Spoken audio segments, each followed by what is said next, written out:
هنيئا لك الجنة هنيئا لك الجنة جنت مبارك سه جنت مبارک سه څنګه چې رسول الله برکت وخت وي او دومره خاص ځای کې وي نو خو ټول دا به جنت رسول الله برکت زوینم چې ور په بلی کې تا دې جنت مبارک ورکړي خو متوجه شي د خدای دین څومره اهمیت لري ګورئ چې د رسول الله مبارک په وخت کې وي د ده خدمت کې وي او په مقدس عمل د اسلام په جهاد کې وي نو دا به څومره غټ مقام لري نو ځکه صحابه ور د جنت مبارک ورکړه جنت دې مبارک سه جنت دې مبارک سه رسول الله مبارک زوینم چې ور په بلی کې تا جنت مبارک ورکړي یوه شړۍ د بیت المال بې اجازې اخیستې وه یوه شړۍ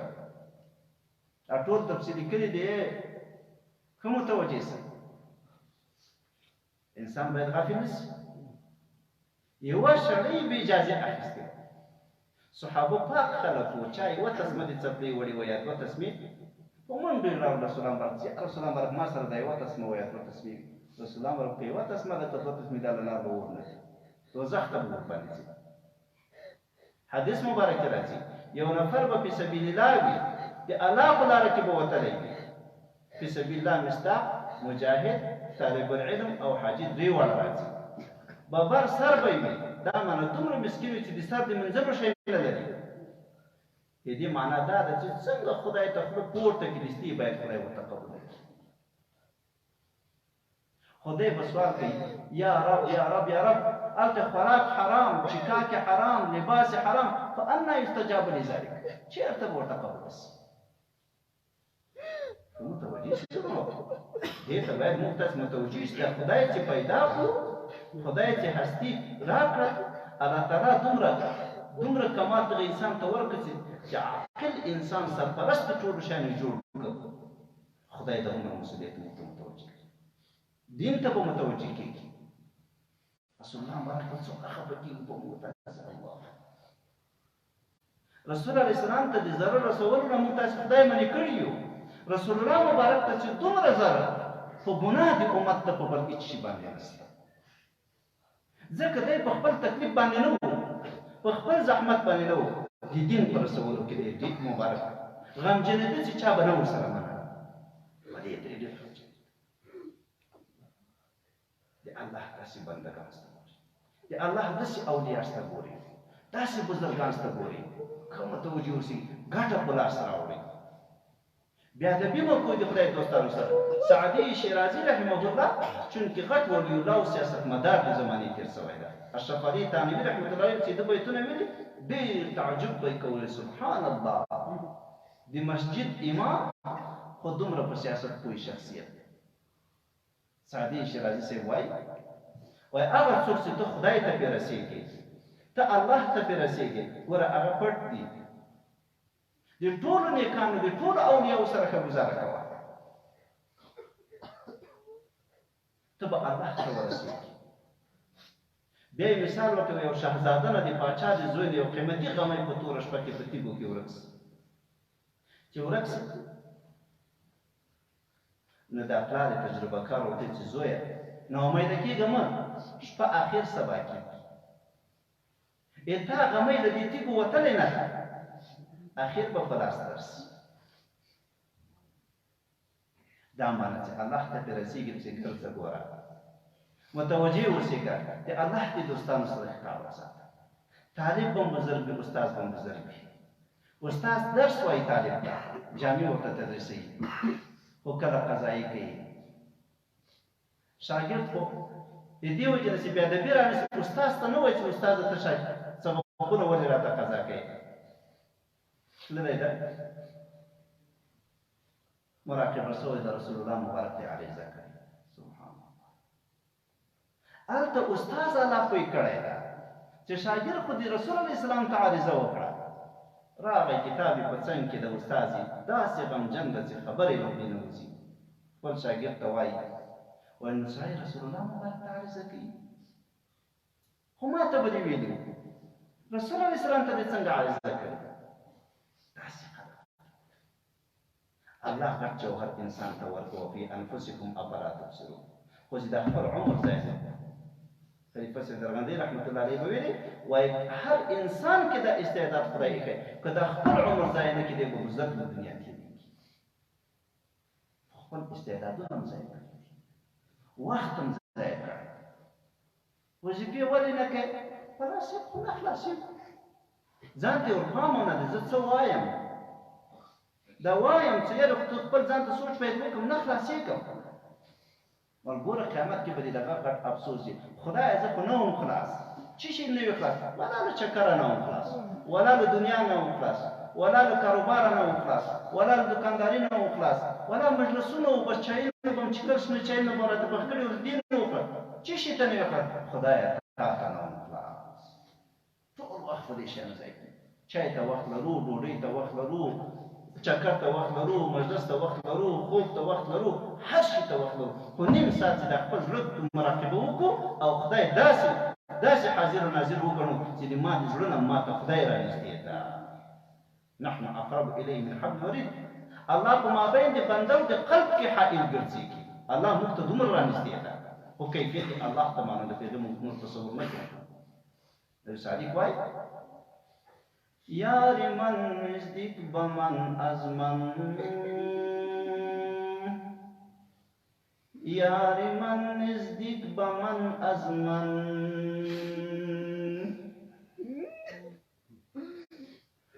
وزن عجب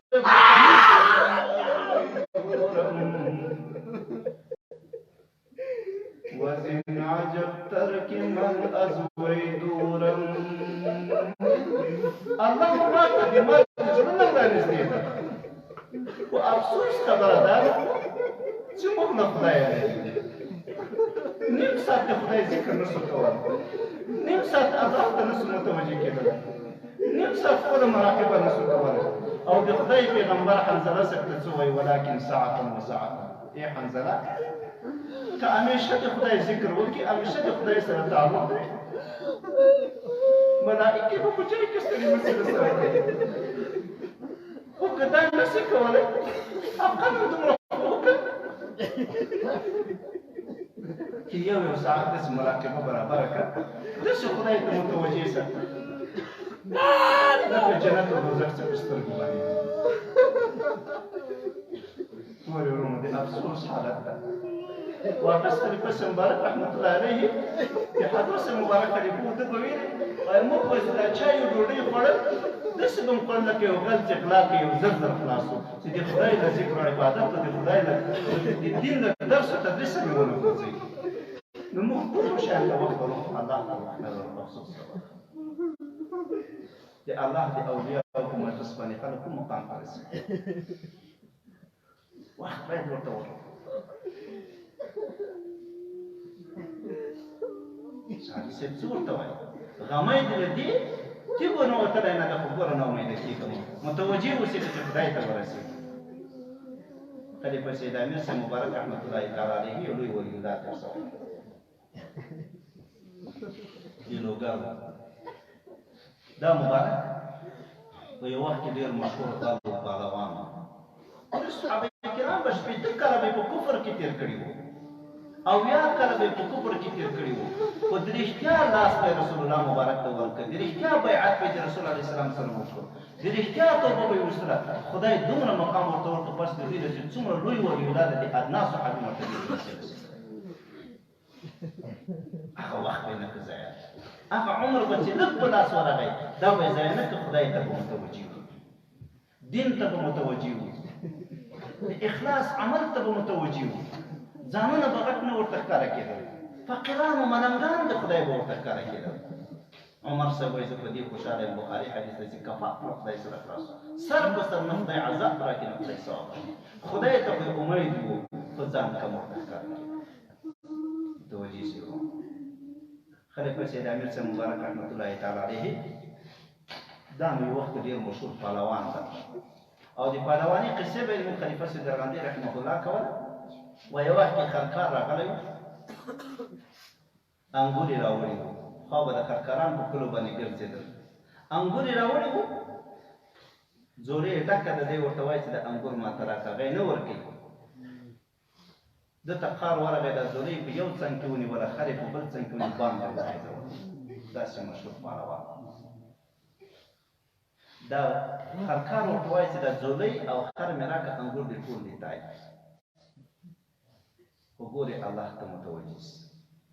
د الله د دوست حضرت سیدنا نور المشایخ رحمت الله تعالی علیه رحمت واسعه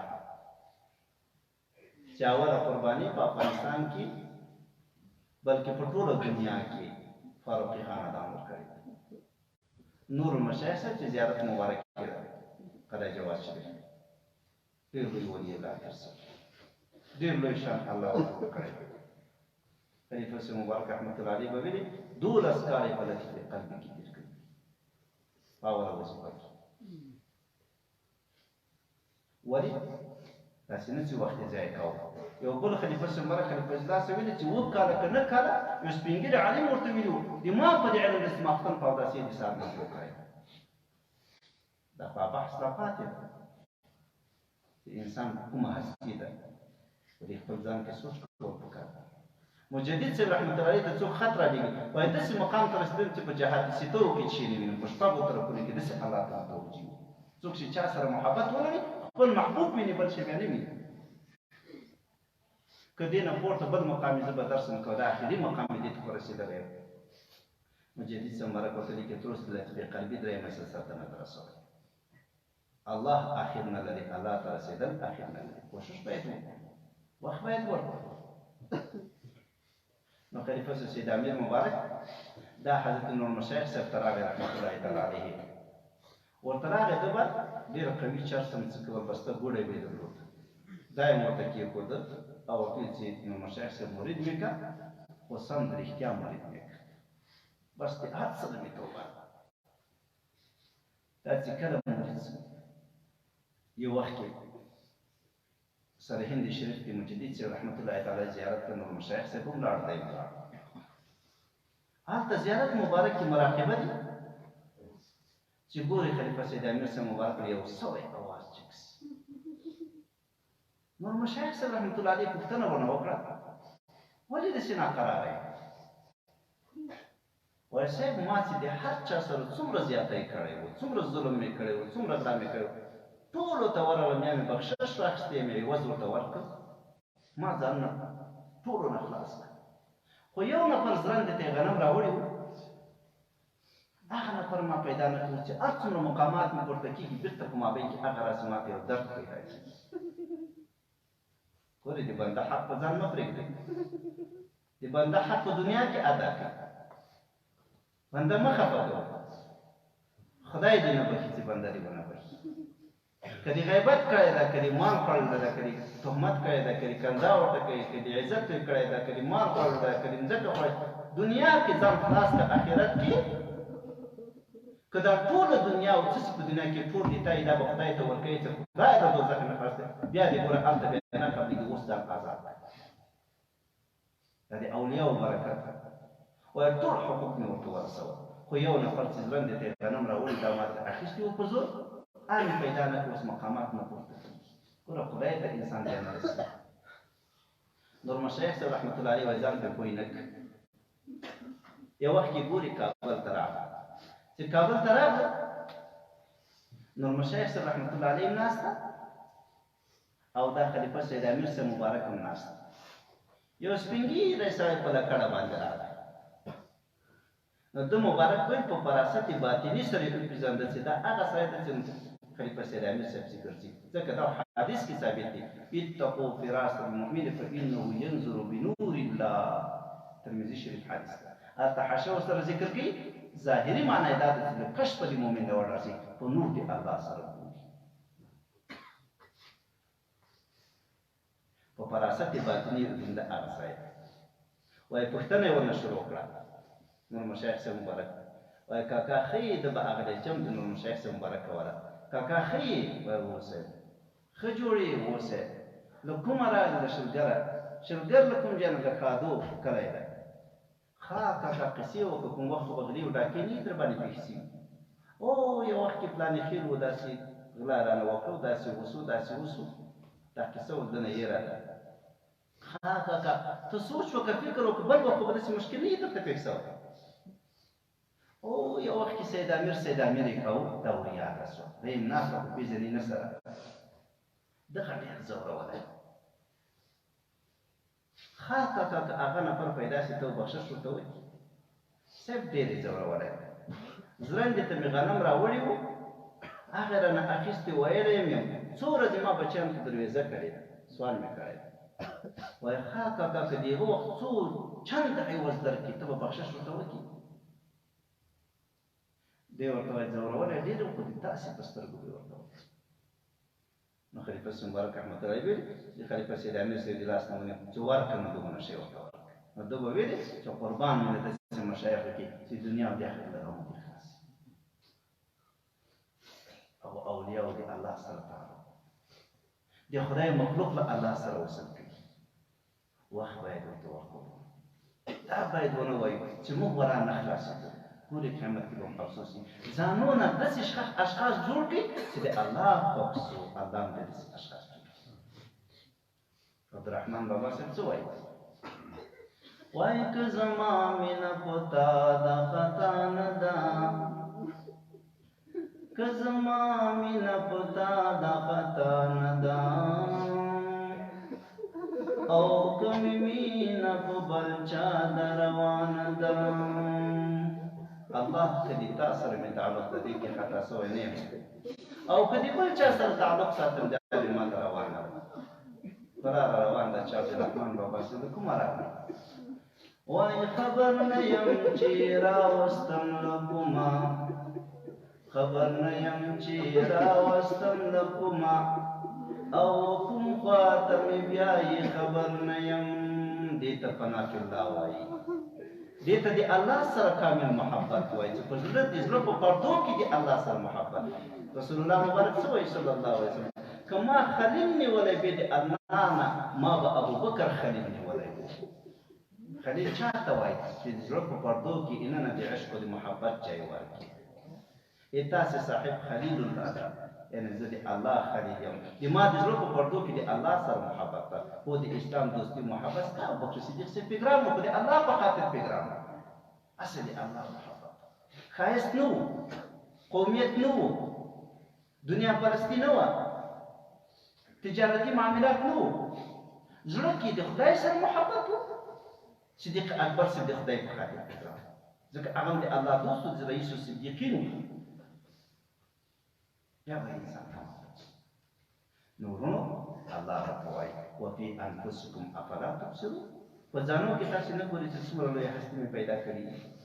اصل کې د نقصان هم موجود ده، د کومې مادې مې پیدا کړې. فلینظر الانسان مما خلق، انسان دې وګوري چې شي نه پیدا سر، خو خدای څومره کمال درکړ. په دې ټولو شیانو کې بیا الله هیر وي او صرف دنیا ته متوجه وي. دا به د افسوس خبره ده. دا انسان د لسو شیانو نه الله تعالی پیدا کړی. ما درته ویل چې درې قسمه عالمه دي الله: عالم کبیر، عالم صغیر، عالم اصغر. دې کې به لنډه خبره وکړو، نور به بیا دعا وکړو. عالم کبیر له عرش تر فرش سره، عرش عظیم نه تر مځکې او تر اووه مځکو لاندې دا لوی مخلوق دی الله. عالم صغیر انسان وجود ده، د دې ټولو نومونه خدای په دې کې دي. عالم اصغر قلب، زړه د انسان. وزوین دا خبره اوسي یو اوږده نصیحه باندې د دې مطابق باید به انشاءالله که الله توفیق راکړي په الله کې بیا وکړو خبره بیا خامخا اوږده نصیحه څوک تکلیف نشي. الله دې قبول کړي او الله دې موږ تاسې دې ته متوجه کړي چې خپلو ځانونو ته فکر وکړو، خپلو ځانونو ته متوجه سو، خپلو زړو ته متوجه سو، خپلو سینو ته متوجه سو، خپل عمر دغسې ضایع نه کړو. صرف چکرو باندې، صرف خوراک و چکاک باندې باید وخت تېر نه کړو. الله جل جلاله د کفارو حالت داسې ذکر کوي چې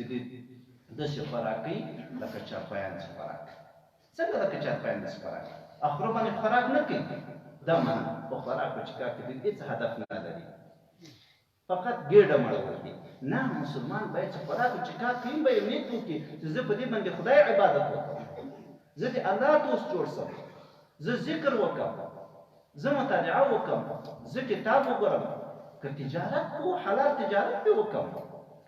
حلاله نفقه پې وګټم. خو د خپل تجارت کې باید نیتونه وکړو چې دغه تجارت کوم زه څه دپاره کوم؟ ریا دپاره کوم؟ قوم ته ځان ښکاره کوم؟ خلقو ته ځان ښکاره کوم؟ تربور ته ځان ښکاره کوم؟ بل ته ځان ښکاره کوم؟ دا خو ټوله ریا سوه، دا خو د خدای په غضب اخته سو. موټر کې ناست سر یې پورته نیغ نیولی الله خو راته وایي فلینظر الانسان مما خلق انسان دې وګوري چې شي نه پیدا سوی ګور لږ مردارې مادې نه پیدا کبر مه کوه انسان هسې مه کوه چې ته په یو قیمتي موټر کې کېناستلی او سر دې بیا پورته نیولی نیغ نیولی زه خو رارسي بیا چې یو تربور دې تر زوی دې روان هغه باندې تیز تیر کړي چې ورې دماغ قوت ورته معلوم شي څه قوت دی چې شی خو چې لږ مرض در باندې راسي خوله دې وازه نیولي مرګ در باندې راشي چې شي کې خپل کالي ساتئ سي کالي به دې بل در باندې شکوي مخه یې عورت به در باندې څوي ځان ته خو دې وګوره ګېډه له چي نه ډکه ده انسان او خدای څه کریم ذات ده ګېډه ټوله مخه یې له مرداریو ډکه آیات خدای کې ډېر رازونه دي چې خپل ځانو ته متوجه سي نقصان به هم ګوري او دا به هم الله ته څنګه رسېږو دا که ګېډه ګرځو خو خدای جل جلاله خپل حضور کې مو قبلوي عبادت ته مو قبلوي جمعه ته مو قبلوي خدای مهربان ده خپل ځانو کې څه نقص موجود نو کبر او غرور دې په دې څوک نه کوي وکړه تجارت خدای مقصود وګرځوه دا وایي چې حلال نفقه به وګټم دا وایي زه بچیان له سواله بچ شم دا وایي زه له سواله بچ شم له قرضداري نه بچ شم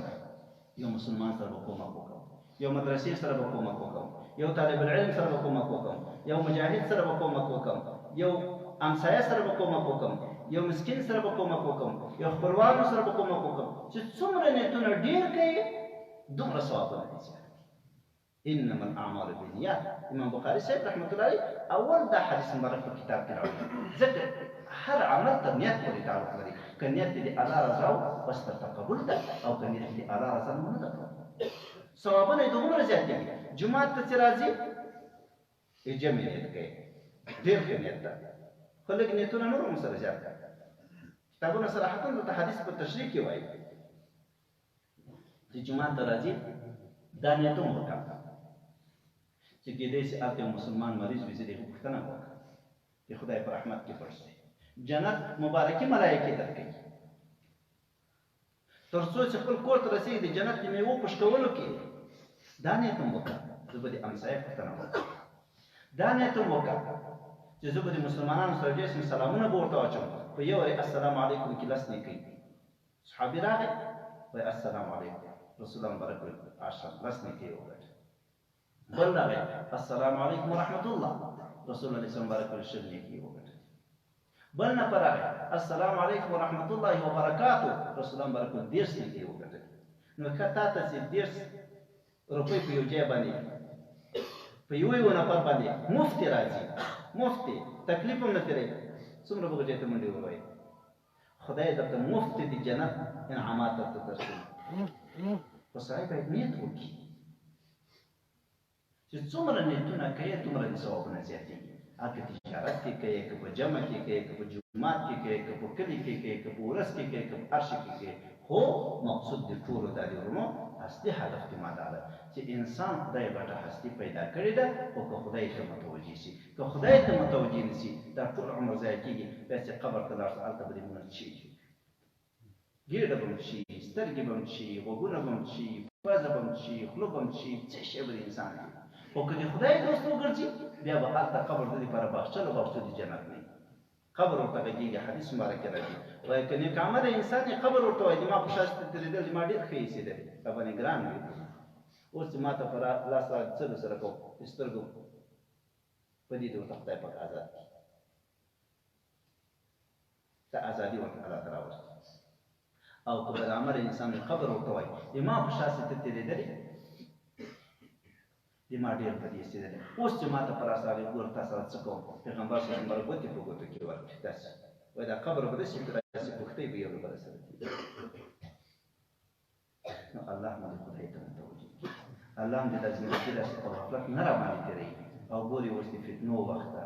د مشکلاتو وخت ده ټول عالم جهان باندې ټوله دنیا باندې ځکه قیامت ته نږدې کېږو ورځ په ورځ بخاري شریف حدیث ده یوم البتر ده بدتري را روانه ده یو نفر د یو عالم نه پوښتنه کوي 10 کاله مخکې په یو ګناه وس ورسېد ومې نه کړې خدای نه ورسوم 10 کاله وروسته اوس سپین ږیری یم اوس په زړه کې راځي چې کړې به دې وه توبه به دې ویستې تا څه راباندې وشو حاکمانه جواب ورکړي وایي 10 کاله مخکې ته رسول الله مبارک زمانې ته نږدې 10 کاله وروسته اوس د دجال زمانې ته نږدې هغه روان ده چې اور ته نږدې کېږي ګرمېږي بس یخ ته نږدې کېږي یخېږي خو مخکې نه ځانونه اماده کړي مخکې نه خپل زړونه د خدای سره اشنا کړي مخکې خپل وجود له نوره ډک کړي چې خدای جل جلاله دنیا او قبر او آخرت ټول ښایسته کړي الله دې توفیق نصیب کړي اقول قولي هذا استغفر الله لي ولكم ولسائر المسلمين وصلى الله تعالى على خير خلقه محمد واله واصحابه اجمعين